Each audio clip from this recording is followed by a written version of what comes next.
Hello everyone, welcome back to the channel. In this video, I'm going to walk you through an easy step-by-step guide on how to scan QR code on Revolut. So if you want to scan your QR code on Revolut, here's a simple workaround for that. I'll make sure you watch the video to the very end so you don't make any mistake. So the first thing to do, which is your first step, is to open the Revolut app and make sure you log in into your account using your account credentials.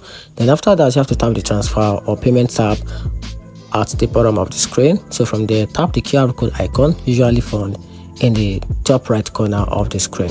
So if prompted, allow camera access so Revolut can scan QR code. So point your phone camera at the QR code you want to scan, then wait for the app to recognize it. Revolut will automatically display the payment details link to the QR code. Review the details and tap send or pay to complete the transaction.